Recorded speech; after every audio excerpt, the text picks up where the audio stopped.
On टूचा Marathi meaning होतो वर.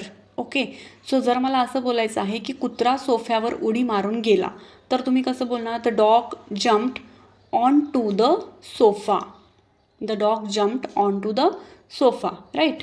Next जर असं म्हणायचं आहे की तो छतावर चढला, कसं बोलणार? He climbed on to the roof.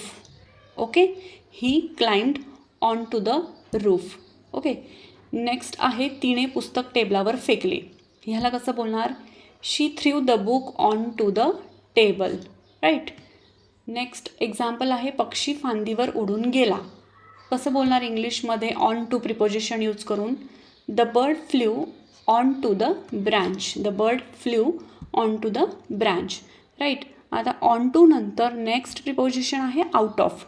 Okay, out ऑफचा मराठी मिनिंग होतो बाहेर. ओके, तर आउट ऑफ हे प्रिपोजिशन कसं यूज करायचे ते आपण या सेंटेन्सेस थ्रू बघूया. सो फर्स्ट सेंटेन्स आहे ती खोली बाहेर गेली. सो इंग्लिशमध्ये कसं बोलणार?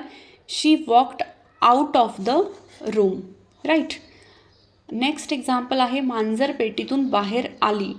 ह्याला कसं बोलणार? The cat came out of the box. Came out of the box. Okay, next sentence आहे तो गाडीतून उडी मारून बाहेर आला. ओके, ह्याला कसं बोलणार? He jumped out of the car, म्हणजे कारच्या बाहेर. ठीक आहे. नेक्स्ट सेंटेन्स आहे बादलीतून पाणी सांडले. ह्याला इंग्लिशमध्ये कसं बोलणार? Water spilled out of the bucket. Spilled out of the bucket, right.